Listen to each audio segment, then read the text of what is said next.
हे what's up guys, कैसे आप सब लोग। मैं हूं शमशेर अली और आप मुझे देख रहे हैं वीवो केमिस्ट्री चैनल पे।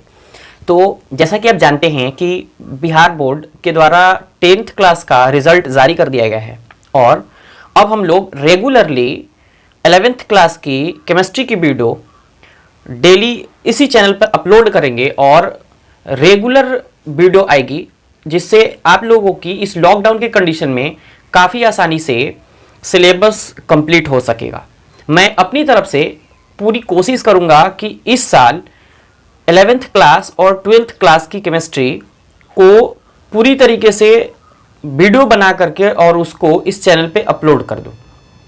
तो इस चैनल पे बने रहिए और अगर आप इस चैनल पे नए हैं तो चैनल को सब्सक्राइब करके बेल आइकन को प्रेस कर लीजिए, क्योंकि टोटल केमिस्ट्री की वीडियो इस चैनल पे 11th और 12th क्लास की अपलोड होगी। तो अगर वीडियो अच्छा लगे तो वीडियो को लाइक करिए, अपने दोस्तों के साथ शेयर करिए और फिर से मैं एक बार कहता हूं कि अगर आप चैनल पे नए हैं तो चैनल को सब्सक्राइब करके बेल आइकन को प्रेस कर लीजिए।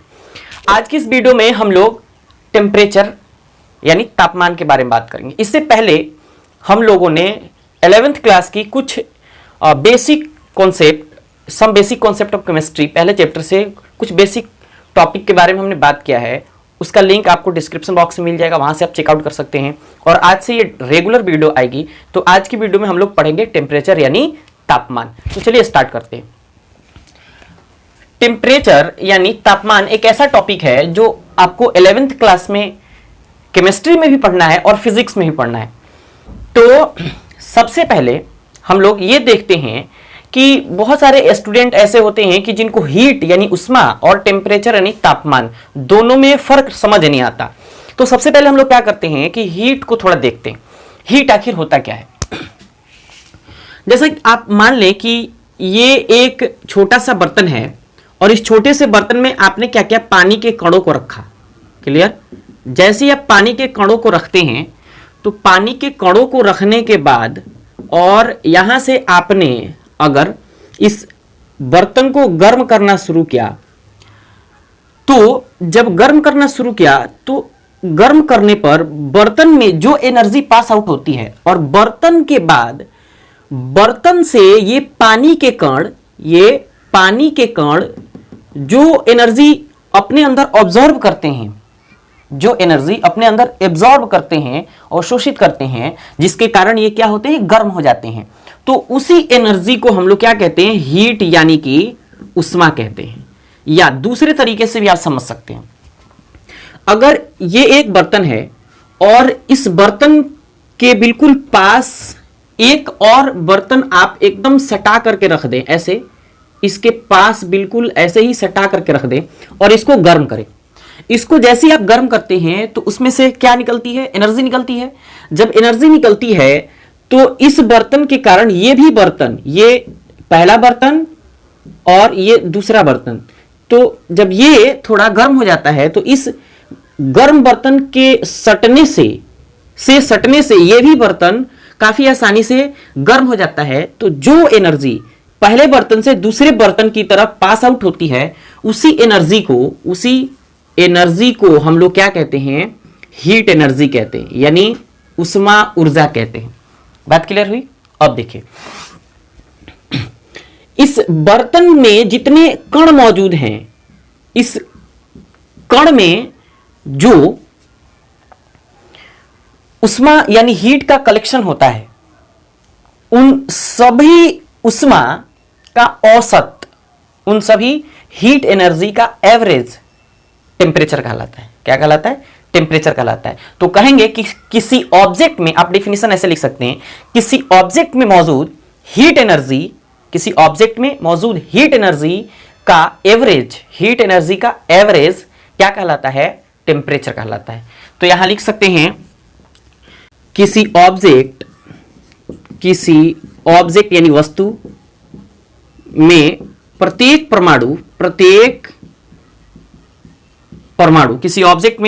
परमाणु के पास मौजूद हीट एनर्जी का एवरेज यानी औसत, एवरेज टेम्परेचर कहलाता है। क्या कहलाता है, टेम्परेचर कहलाता है। अब एक बात और ध्यान देने योग्य है कि टेम्परेचर का डिफिनीशन तो हम लोग समझ गए कि किसी ऑब्जेक्ट में मौजूद जितने एटम होंगे उनके पास जो हीट एनर्जी होगी उन सब का एवरेज अगर निकालें तो जो हीट एनर्जी मतलब प्राप्त होगा उसी एनर्जी को हम लोग टेम्परेचर कह लेंगे। तो अगर कोई भी ऑब्जेक्ट है और उसके पास अगर टेम्परेचर है तो या तो वह पदार्थ ठंडा होता है या गर्म होता है, दो ही कंडीशन हो सकते हैं, या तो गर्म होगा या ठंडा होगा, या नॉर्मल कंडीशन में भी उसके पास जरूर थोड़ी सी टेम्परेचर जरूर होती है। तो अब जरा समझिएगा कि अगर कोई पदार्थ ठंडा है या गर्म है तो उसके बेस पर हम लोग क्या कहेंगे, उसके बेस पर हम लोग अलग से एक डिफिनीशन और तैयार कर सकते हैं। इसको हम लोग मिटा देते हैं। किसी पदार्थ में मौजूद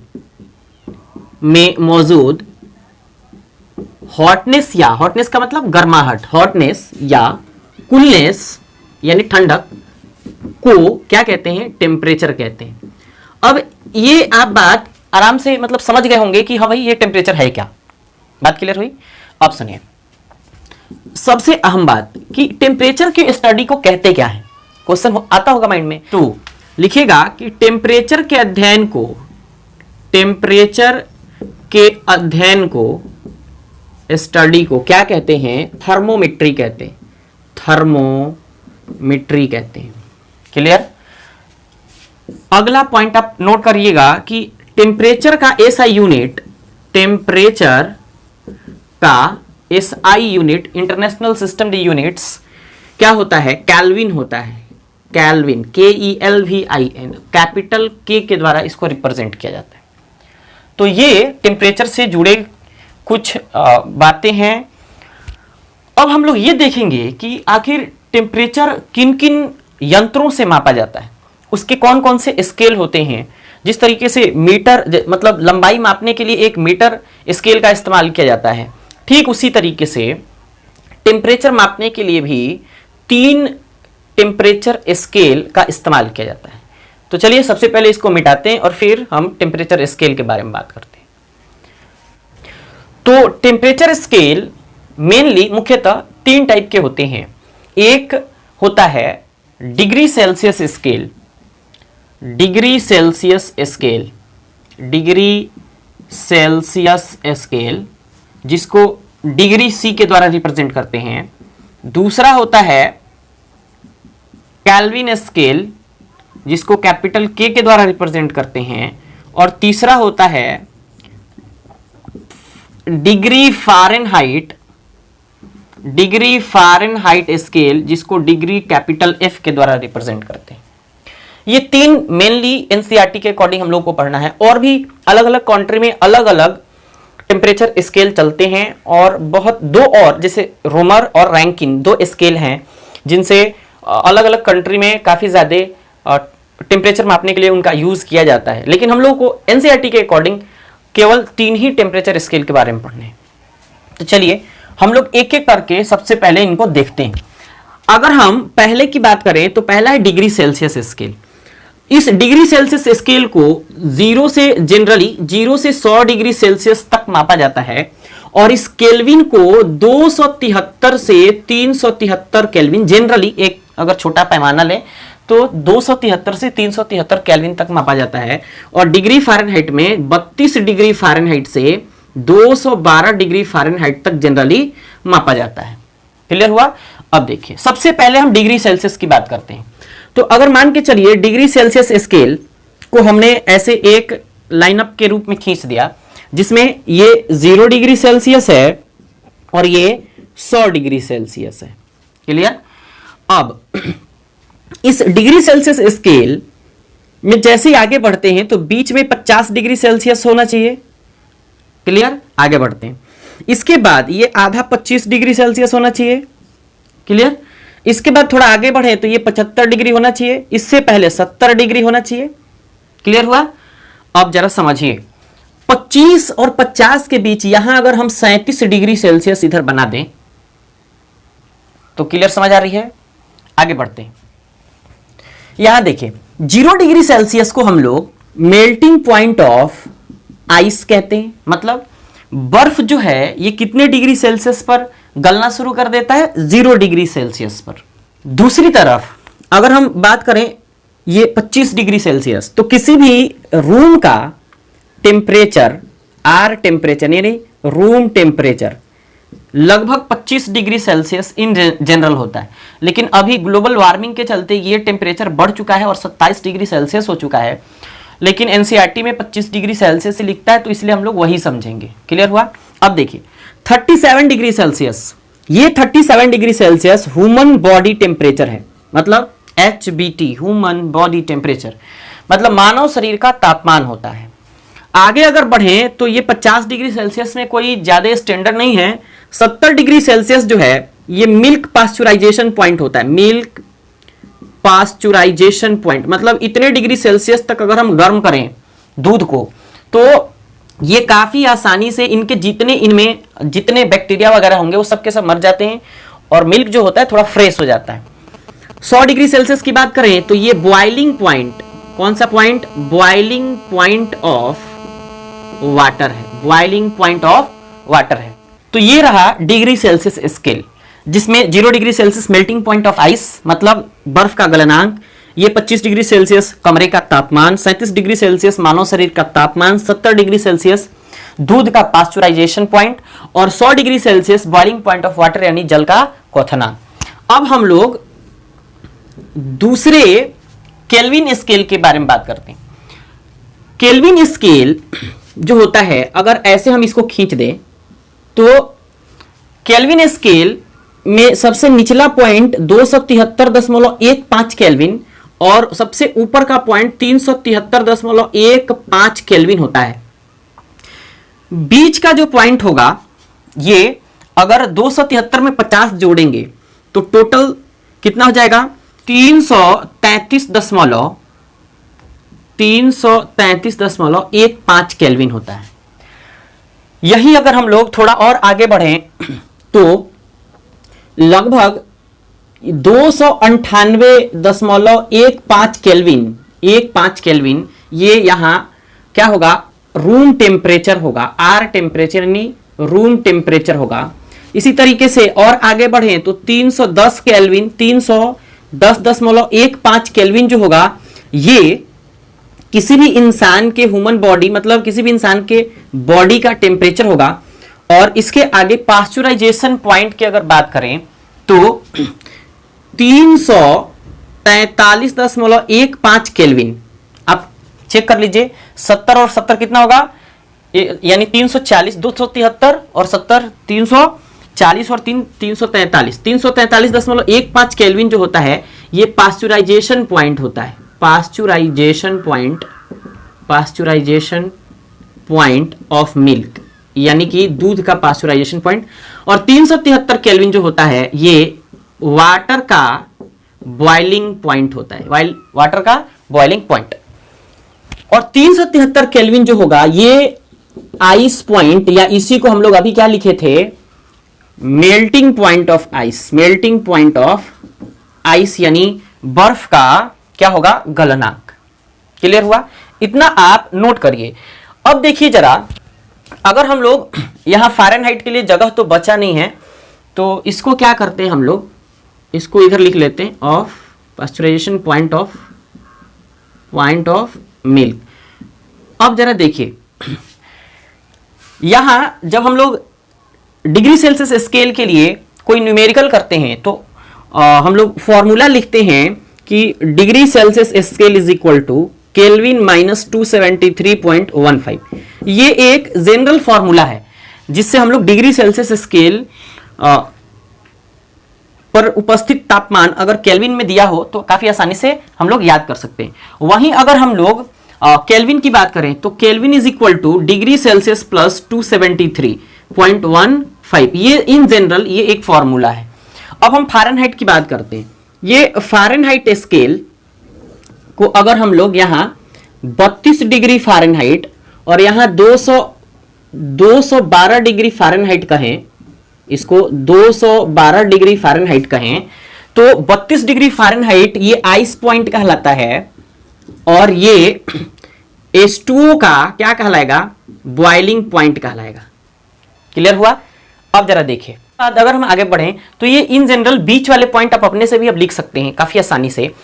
और अब हम लोग ये देखते हैं कि आखिर हम लोग ये फॉर्मूला कैसे फाइंड आउट कर सकते हैं। इसके लिए फॉर्मूला क्या होता है, डिग्री फ़ारेनहाइट के लिए फॉर्मूला होता है, कहते हैं degree Fahrenheit is equal two into degree Celsius plus 32। ये एक फॉर्मूला होता है जिससे हम लोग काफी आसानी से रिलेशन निकाल सकते हैं। लेकिन सवाल ये उठता है कि भाई ये जितने फॉर्मूले हैं ये सब के सब आते कैसे हैं। तो चलिए आप इसका स्क्रीनशॉट ले लीजिए या ऐसे ही पुश करिए वीडियो को और नोट डाउन करिए, फिर हम लोग इसको मिटा करके अगले पॉइंट के बारे में बात करते हैं और ये बात करेंगे कि ये आता कैसे। क्लियर, लिख लीजिए। तो चलिए अब हम लोग केल्विन, फिर डिग्री सेल्सियस और डिग्री फ़ारेनहाइट में क्या रिलेशन होता है उसके बारे में बात करते हैं। तो हम लोगों को फिर से क्या करना पड़ेगा, हमको एक टेम्परेचर स्केल बनाना पड़ेगा डिग्री सेल्सियस के लिए। तो ये डिग्री सेल्सियस स्केल के लिए ये 0 डिग्री सेल्सियस और ये 100 डिग्री सेल्सियस, ये आइस पॉइंट है, मतलब आइस मेल्टिंग पॉइंट भी कह सकते हो, मेल्टिंग पॉइंट। और ये जल का क्या है, बॉइलिंग पॉइंट। क्लियर। वहीं अगर हम केल्विन स्केल के बारे में बात करें तो ये 273.15 केल्विन, ये आइस पॉइंट या आइस मेल्टिंग पॉइंट, और ये 373.15 केल्विन, ये H2O का क्या है बॉइलिंग पॉइंट है। क्लियर। अब इसी तरीके से हम आगे की तरफ अगर बढ़ें तो ये क्या है, डिग्री फ़ारेनहाइट स्केल है, यानी डिग्री फ़ारेनहाइट स्केल है।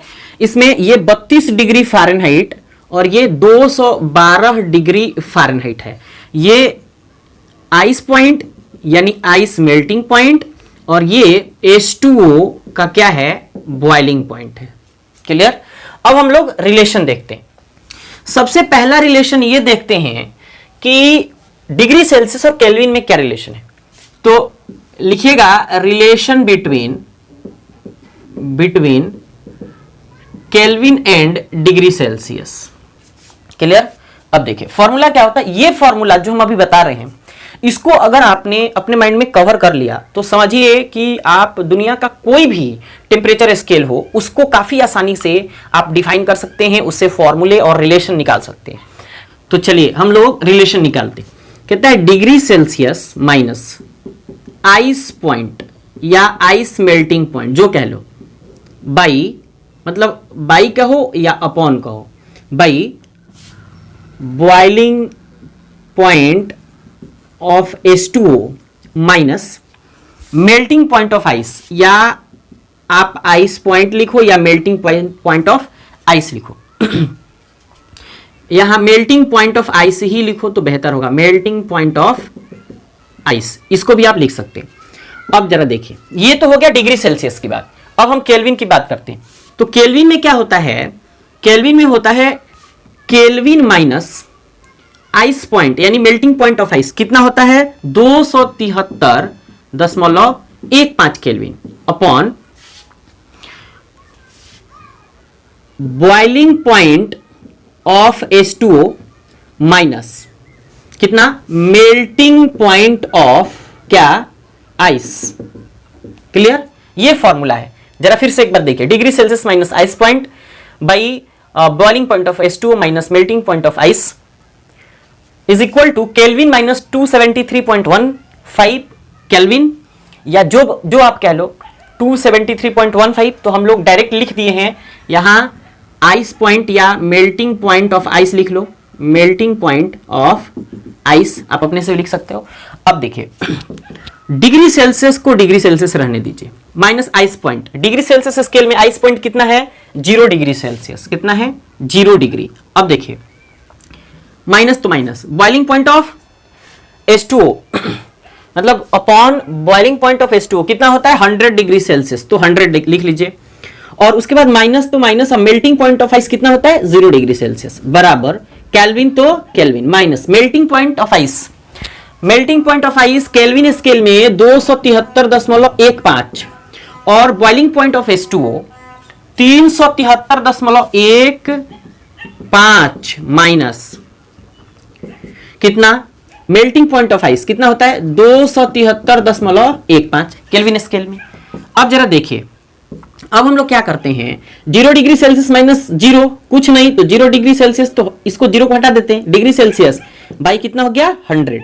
अब देखिए बराबर केल्विन माइनस 273, तो केल्विन माइनस 273.15 माइनस 273.15 में से 373.15 में से 273.15 घटाएंगे तो कितना होगा 100 केल्विन। कितना होगा 100 kelvin.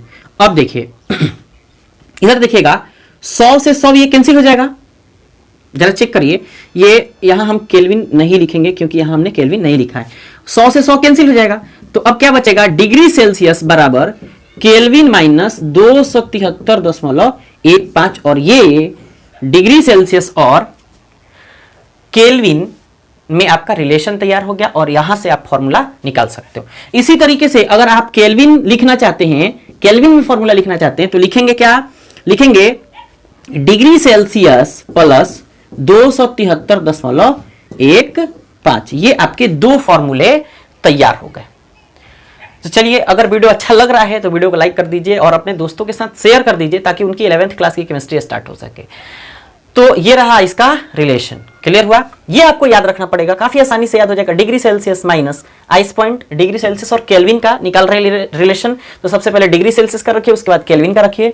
Degree Celsius minus ice point यानी मेल्टिंग पॉइंट ऑफ आइस, उसके बाद boiling point of H2O minus melting point of ice, और kelvin minus melting point of ice by boiling point of H2O minus melting point of ice. ये आप काफी आसानी से याद रख सकते हैं। वैल्यू रखिए, पुट करिए और फिर कटा दीजिए, आएगा कितना degree Celsius is equal to Kelvin minus 273.15, और वहीं आप केल्विन में चेंज करना चाहते हैं तो डिग्री सेल्सियस प्लस 273.15, ये आपका फॉर्मूला तैयार हो गया, क्लियर। अब देखिए, अब हम लोग डिग्री सेल्सियस और डिग्री फ़ारेनहाइट में रिलेशन चेक करते हैं। तो सबसे पहले इसको लिख लीजिए, फिर आगे बढ़ते हैं। तो इसके बाद हम लोग relation between degree Celsius and degree Fahrenheit की बात करेंगे। मतलब डिग्री सेल्सियस और डिग्री फ़ारेनहाइट में संबंध क्या होता है उसके बारे में बात करेंगे, और वहां से फॉर्मूला जनरेट करेंगे, और हम लोग फॉर्मूला का इस्तेमाल करके बहुत सारे टेम्परेचर स्केल की छोटी छोटी यूनिट के बारे में हम लोग डिस्कस करेंगे। जरा देखते हैं, जब हम लोग डिग्री सेल्सियस डिग्री फ़ारेनहाइट दोनों का रिलेशन निकालते हैं तो फॉर्मूला भी हमने क्या लिखा था, जरा देखिएगा। लिखा था हमने degree Celsius minus melting point of ice, melting point of ice minus boiling point of H2O, boiling point of H2O minus melting point of ice, clear, is equal to degree Fahrenheit में क्या लिखेंगे, degree Fahrenheit minus melting point of ice, melting point of ice by boiling point of H2O, boiling point of H2O minus melting point of ice. बात clear हो गई। अब जरा देखिए, अब क्या करेंगे, डिग्री सेल्सियस तो डिग्री सेल्सियस, माइनस तो minus, melting point of ice degree Celsius scale पर कितना होता है 0। अब देखिए, इसके बाद H2O का बॉइलिंग पॉइंट कितना होता है 100 डिग्री सेल्सियस, तो 100। अब जरा देखिए, मेल्टिंग पॉइंट ऑफ आइस तो कितना 0 is equal to degree Fahrenheit, तो degree Fahrenheit minus melting point of ice कितना होता है 32 डिग्री फ़ारेनहाइट, क्लियर, ये कितना हो गया 32। अब जरा देखिएगा, boiling point of H2O 212 degree Fahrenheit minus melting point of ice कितना होता है फिर 32, क्लियर। अब देखिए 0 degree Celsius by 100 is equal to degree Fahrenheit minus 32 यानी 32। 212 में से 32 घटाएंगे कितना होगा 180, क्लियर हुआ। अब जरा देखिए, यहां से अगर आगे बढ़ें तो क्या कहें 0 डिग्री सेल्सियस, यहां से अगर 0 से 0 काट सकते हैं तो काट लेते हैं, क्लियर। अब देखिए, यहां से अगर 10 और ये 18, तो 2 से काटे तो 2 9 18 और ये 2 5 10, क्लियर हुआ। अब देखिए, degree Celsius into 9 is equal to 5 into degree Fahrenheit minus 32, यहां तक क्लियर हो गया। अब देखिए, degree Celsius is equal to, अब 9 को इधर भेज देते हैं तो क्या हो जाएगा, जरा देखिएगा 5 by 9 into degree Fahrenheit minus 32, ये आपका डिग्री सेल्सियस और डिग्री फ़ारेनहाइट में रिलेशन मिल गया। यहीं से अगर आप चाहते हैं कि डिग्री फ़ारेनहाइट निकाल लें, क्या करें, डिग्री फ़ारेनहाइट निकाल लें, तो हम लोग यहीं से डिग्री फ़ारेनहाइट का भी फॉर्मूला जनरेट कर सकते हैं और इसको हम लोग यहाँ लिख लेते हैं। Degree Fahrenheit is equal to, अब जरा देखिएगा, इसको क्या करते हैं 9/5 कर लेते हैं, 9/5 और फिर degree Celsius into degree Celsius, अब प्लस कितना हो जाएगा 32। तो ये आपका पहला फॉर्मूला और ये आपका दूसरा फॉर्मूला, ये डिग्री सेल्सियस निकालने के लिए और ये डिग्री फ़ारेनहाइट निकालने के लिए। तो वीडियो कैसा लग रहा है, मतलब समझिए कि ये जनरेशन है, मतलब अगर आप कुछ यूनिक माइंड से करना चाहते हैं तो इसको आपको समझना पड़ेगा और किसी भी टेम्परेचर स्केल के को आप मतलब इस तरीके से टेम्परेचर स्केल को आप अपने माइंड से थोड़ा सा अलग तरीके से चेंज कर सकते हैं। अब देखिए, अब हम लोग बात करते हैं कि तीसरे रिलेशन की, कि केल्विन और डिग्री फ़ारेनहाइट में क्या रिलेशन होता है। तो kelvin and degree Celsius, degree Fahrenheit relation या relation between kelvin and degree Fahrenheit, clear. अब देखिए, हम लोग फॉर्मूला भी क्या लिखे थे केल्विन और डिग्री फ़ारेनहाइट कह रहे हैं तो केल्विन माइनस आइस पॉइंट या मेल्टिंग पॉइंट ऑफ आइस, तो अब डायरेक्ट लिख लेते हैं kelvin minus melting point of ice. Kelvin temperature scale पर कितना होता है 273.15 by boiling point of water, तो कितना 373.15 माइनस, अब मेल्टिंग पॉइंट ऑफ आइस तो 273.15 बराबर डिग्री फ़ारेनहाइट की बात करते हैं। तो डिग्री फ़ारेनहाइट यहां नीचे लिख लेते हैं, थोड़ा उधर हो सकता है ना दिखाई दे, ये बराबर इधर आप लिख लीजिएगा, इसके सामने लिख लीजिएगा। तो degree Fahrenheit minus melting point of ice कितना होगा 32 और फिर H2O का बॉइलिंग पॉइंट तो कितना 212 डिग्री फ़ारेनहाइट और माइनस कितना आइस पॉइंट 32, क्लियर। अब जरा देखिए केल्विन माइनस 273.15 और फिर बाई 273 में से 373.15 ये टोटल घटेगा तो कितना 100 बराबर डिग्री फ़ारेनहाइट माइनस 32 और ये टोटल कितना हो गया 180। 10 से 10 कैंसिल हो गया। फिर देखिएगा 2 9 18 2 5 10, क्लियर हुआ। अब देखिए तो kelvin minus 273.15 is equal to degree Fahrenheit minus 32 और 5 को उधर भेज दें तो ये कितना हो जाएगा 5/9 इंटू डिग्री फ़ारेनहाइट माइनस 32। तो हम लोग केल्विन निकालना चाहते हैं तो क्या करेंगे 5/9 इंटू डिग्री फ़ारेनहाइट माइनस 32 और प्लस कितना 273.15। यहां से आप काफी आसानी से फॉर्मूला जनरेट कर सकते हैं। इसको आप घटा लीजिएगा, जितना वैल्यू आएगा, वैल्यू क्या आएगा ये 15 होना चाहिए, वैल्यू जो भी आएगा आप वहां से निकाल लीजिएगा। इसके बाद अगर आप चाहते हैं कि भाई डिग्री फ़ारेनहाइट आए तो degree Fahrenheit is equal to क्या लिख सकते हैं, जरा देखिएगा, ये जाएगा इधर, क्लियर। और डिग्री फ़ारेनहाइट अगर इधर आता है तो लिखेंगे 9/5 और फिर इंटू केल्विन, फिर माइनस 273.15 और ये प्लस 32। ये आपके दो फॉर्मूले जनरेट हो गए, जिससे काफी आसानी से आप कोई भी क्वेश्चन, मतलब दुनिया का कोई भी क्वेश्चन हो degree Celsius scale, kelvin scale और डिग्री फ़ारेनहाइट स्केल का, तो आप उसको बना सकते हैं। क्लियर हुआ। तो वीडियो काफी ज्यादा लंबा हो चुका है। अगली वीडियो में हम लोग इसके न्यूमेरिकल की बात करेंगे, कैसे हम लोग न्यूमेरिकल मतलब कैसे टेम्परेचर स्केल में जितने न्यूमेरिकल आते हैं उसको हम लोग डिफाइन करेंगे, उसको बनाएंगे एनसीईआरटी के अकॉर्डिंग भी। तो इस वीडियो में इतना ही रहने दीजिए और इसको आप लोग नोट डाउन कर लीजिए। और ये काफी ज्यादा इंपॉर्टेंट है, ये तरीके हैं कि कैसे आप टेम्परेचर स्केल में फॉर्मूले जनरेट कर सकते हो, अपने तरीके से नए अंदाज में बना सकते हो। क्लियर हुआ।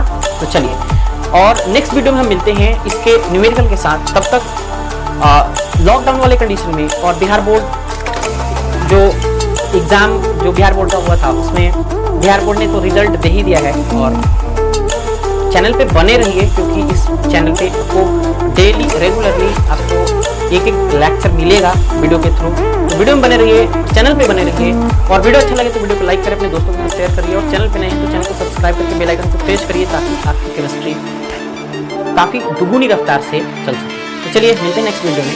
Thanks for watching.